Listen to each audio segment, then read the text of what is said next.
Five Nights at Ronald's might be one of the most disturbing FNAF fan games ever made, but not for the gameplay, jump scares, or visuals, but instead for it being based on one of America's most deadly mass shooters ever. He entered the facility heavily armed, immediately started shooting everybody, and the customers that were inside the restaurant had absolutely no chance to escape. If anything seen on this screen bothers you, this is your official warning for the rest of the video.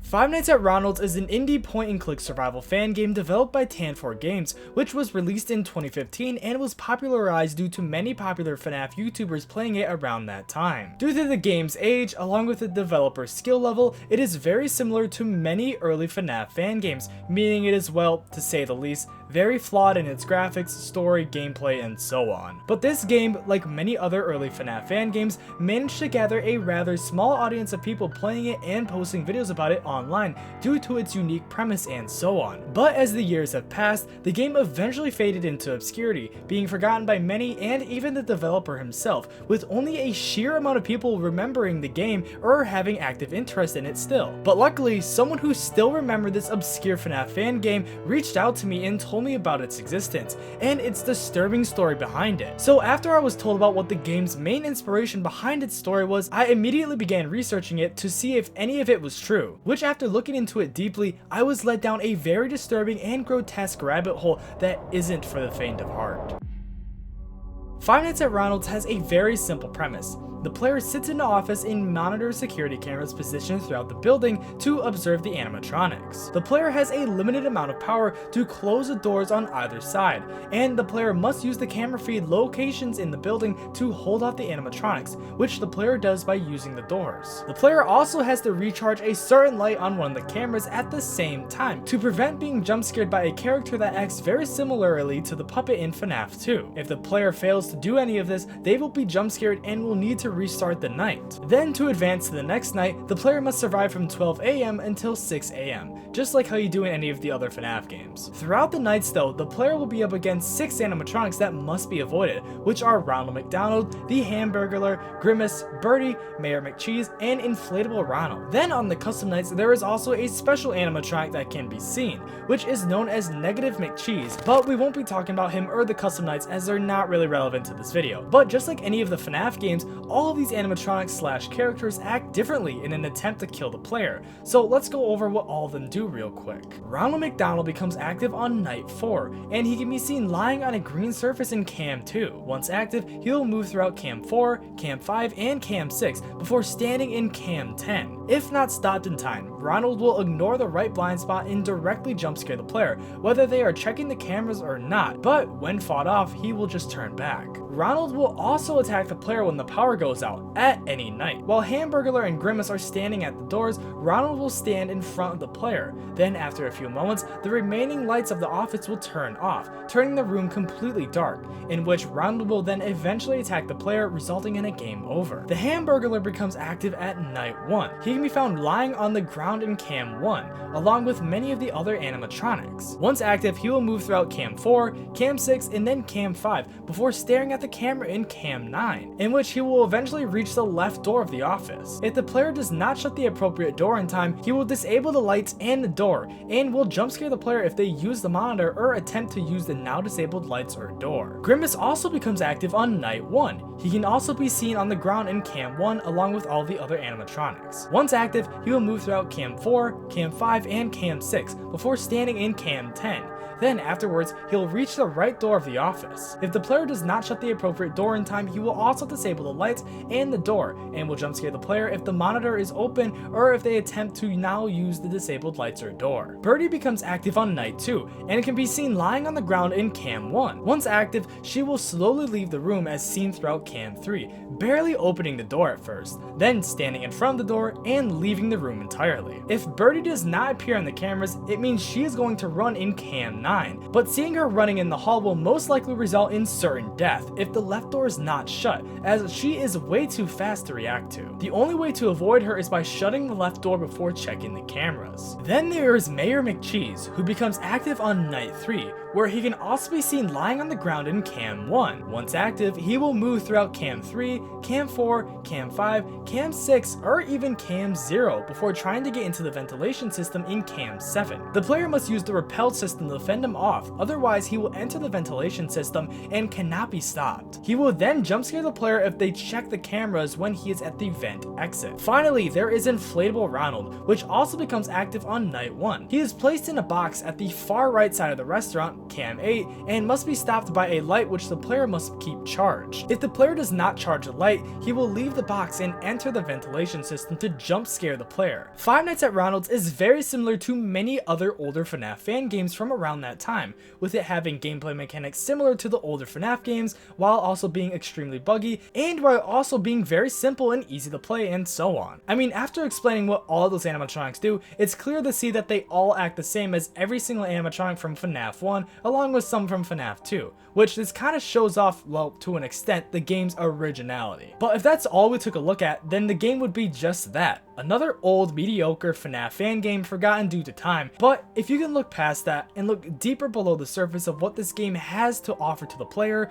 then you'll realize that there's way more horrors hidden within it. Just like many other disturbing FNAF fan games, for example Dormitibus, the game seems just like any other normal FNAF fan game, but as you continue to play, you begin to notice very subtle and very off-putting things throughout your playthrough, with it becoming most disturbing once the story gets laid out in front of you. The reason I bring up Dormitibus is because of the extended use and mentions of blatant pedophilia, and nods to, well, I don't really want to say, but other sexually abusive acts towards, well, you get the point. This was one of the main plot points throughout the game, and was done in a way which rubbed people in a very wrong way, especially since, in hindsight, the pedophilic character featured in the game seemed to be some sort of self-insert for the developer, which also doesn't help the fact that there were rumors that the developer of the game was also a pedophile and so on. Now, some things I said could have been wrong there. I've never actually played the games for those reasons, but I mean, you get the point. The reason I bring this up is because Five Nights at Ronald's also has very disturbing elements for its main plot, which alone wouldn't be that bad,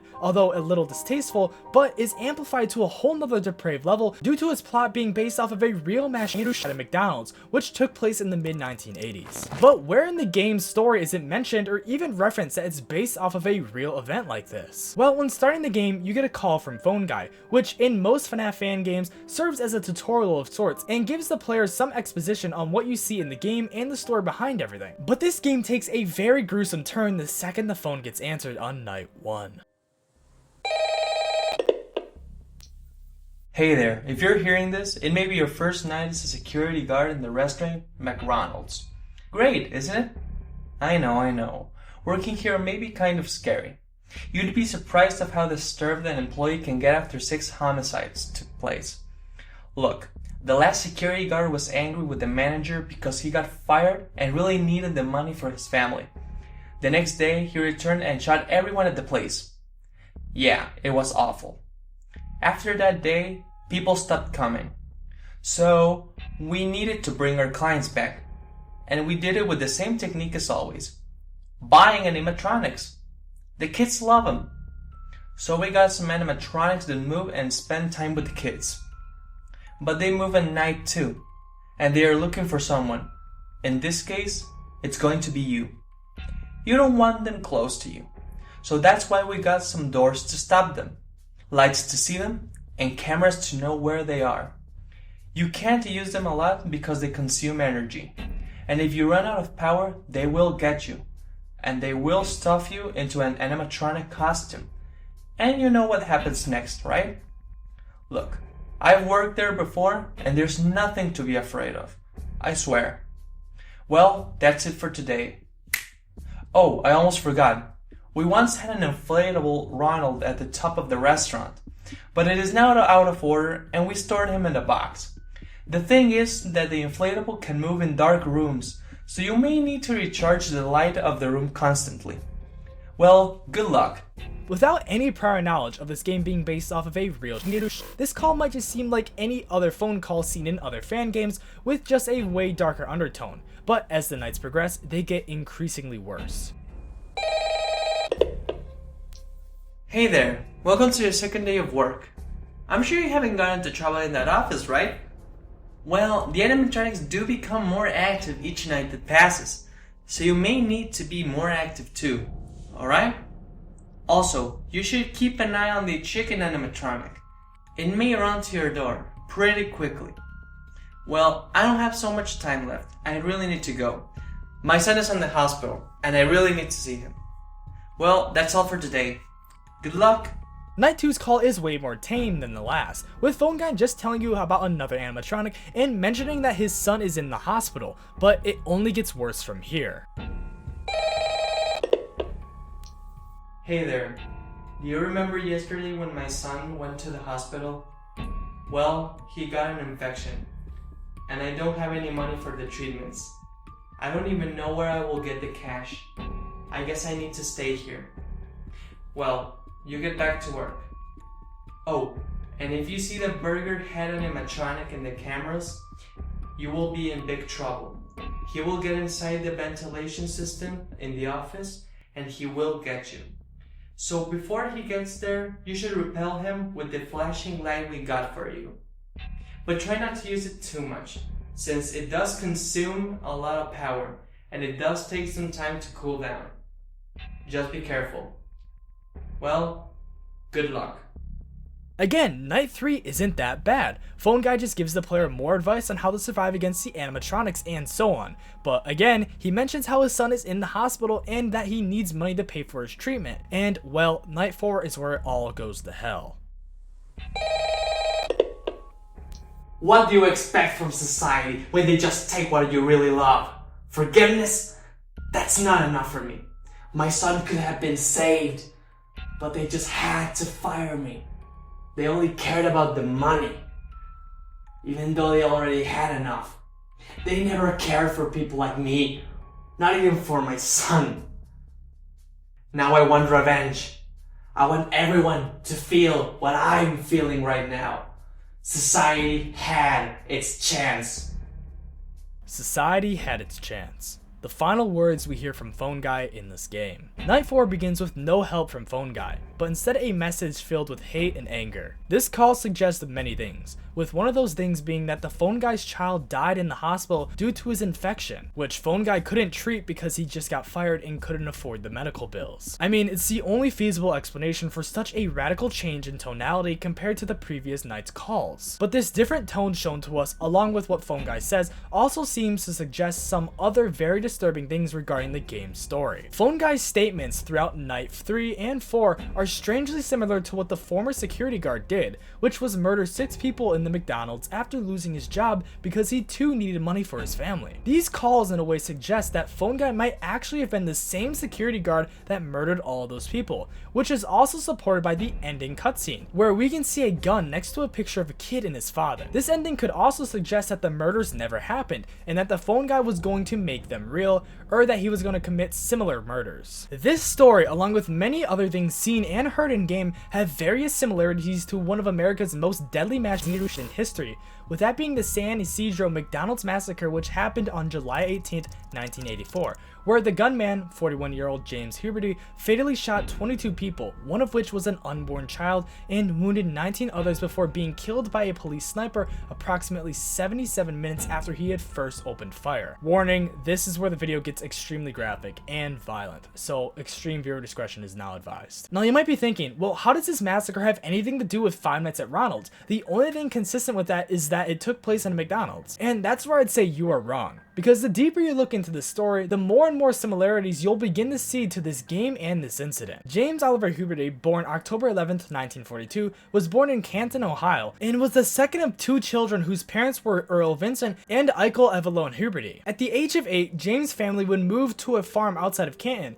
and because of this move, Eichel refused to live on the rural property, which led to her abandoning her family. Growing up, James didn't have many friends and found it hard to socialize due to his family's extreme religious beliefs and his limp, which he had ever since he was 3 due to polio. Because of this, he was frequently bullied in school, but was able to graduate 51st out of a class of 77 in 1960. After graduation, he attended college to obtain a funeral director's license and an embalmer's license. And it was during these years in college he met Edna Markland, with whom he would eventually end up marrying in 1965. After this, James would work his way up the corporate ladder, getting new and better paid jobs as the years passed, and was eventually making 25 to 30 grand a year, which due to inflation inflation would be around roughly $142,000 to $170,000 a year. Then in 1972 and 1974, he and his wife had 2 daughters named Zelia and Cassandra. From the sounds of it, James had a seemingly very good life on the outside. He made a whole lot of money, had their own apartment complex, and even had 2 daughters. So what would eventually lead him to go on a killing spree almost a decade later? Well, Huberty had a history of domestic violence. Edna repeatedly attempted to persuade her husband to seek counseling to alleviate his sources of stress, although he refused to seek any form of therapy. In personal efforts to pacify her husband's temper, anxiety, and general paranoia, and to both influence and control his behavior, Edna took great efforts to minimize any possibility of agitating her husband. But this is when things began to get bad for the Huberty family. In November 1982, Huberty was laid off from his job, causing him to become despondent over his dire financial situation and general inability to provide for his family. One co-worker would later recollect that upon being notified of the impending closure of this firm, Huberty had made a comment indicating that if he was unable to provide for his family, he would intend to commit suicide and take everyone with him. According to Edna, shortly after her husband became unemployed, Huberty began hearing voices. Then in early 1983, he placed a loaded pistol against his temple, threatening to commit suicide. Edna successfully dissuaded her husband into shooting himself. Unable to find employment in Ohio, the family decided to make the move to Mexico, believing the money obtained from their apartment would be able to financially sustain the family longer in Mexico than in America. When Huberty and his family moved from Ohio to Tijuana in October 1983, he left all but the most essential of his family's possessions in storage in Ohio, but ensured he brought his huge collection of guns, ammunition, and survival supplies with him. Unable to find employment in Tijuana, Huberty quickly regretted his decision to relocate to Mexico. Within 3 months, the family relocated to San Ysidro, a largely poor district of San Diego, just north of the Mexico-United States border. After moving into San Ysidro, the Hubertys rented an apartment within the Cottonwood Apartments as Huberty sought employment. Then, shortly thereafter, Huberty applied to a newspaper advertisement offering security guard training in a federally funded program. He completed this course on April 12th and soon obtained employment with a security firm in Chula Vista, assigned with guarding a condominium complex. The money earned enabled the family to have their furniture shipped from Ohio, and the family relocated to a 2-bedroom apartment on Averill Road the same month. But when all began to look up, on July 10th, Huberty was dismissed from this job. His employers informed Huberty the reasons for his dismissal were his poor work performance and a noted general physical instability. Then, on Wednesday, July 18th, Huberty and his wife and children visited the San Diego Zoo. In the course of their walk through the zoo, Huberty told his wife of his belief that his life was effectively over, referring to a phone call he made to a mental health clinic the previous day and their failure to return his phone call. He said, well, society had their chance. Afterwards, they ate lunch at a McDonald's restaurant in the Claremont neighborhood of San Diego. Then afterwards, the Huberty family returned home. But shortly afterwards, Huberty walked into his bedroom wearing a maroon t-shirt and green camouflage slacks as his wife laid relaxing upon their bed. He leaned toward Edna and said, I want to kiss you goodbye. Edna kissed her husband, then asked him where he was going. Huberty calmly replied, saying he was going hunting for humans. Holding a gun across his shoulder and carrying a box of ammunition and a bundle wrapped in a checkered blanket, Huberty glanced toward his elder daughter, Zelia, as he walked toward the front door of his family home and said goodbye, I won't be back. Then Huberty drove down San Ysidro Boulevard. According to eyewitnesses, he drove first toward a Big Bear supermarket and then toward a post office before entering the parking lot of a McDonald's restaurant approximately 200 yards from his Averill Road apartment. Then after all of this, at approximately 3:56 p.m., Huberty brought a 9mm Browning HP semi-automatic pistol, a 9mm Uzi carbine, and a Winchester 1200 12-gauge pump-action shotgun, and a box and cloth bag filled with hundreds of rounds of ammunition for each weapon into said McDonald's, which had a total of 45 customers in it, and began his massacre.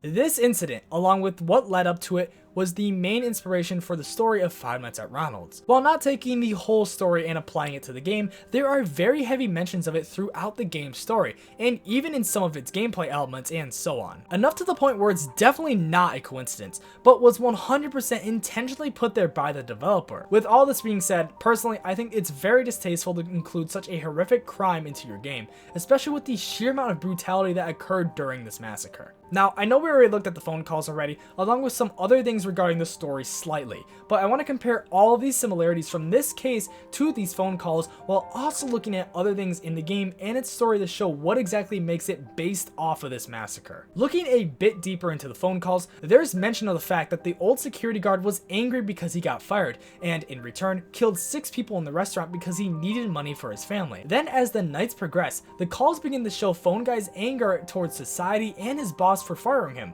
which was the reason for him not being able to save his son. Then at the very end of his last call, he directly quotes James Huberty by saying society had its chance. Society had its chance. Apart from the victim count, which was changed to 6 to fit the number of animatronics, and the phone guy's story about his son, these two stories show very clear indicators that the game took inspiration from James Huberty and the San Ysidro Massacre, which is basically outright proven by Phone Guy's direct quote from Huberty himself. Then during the game, there are sounds you can hear throughout the nights, some of which include a baby and woman crying.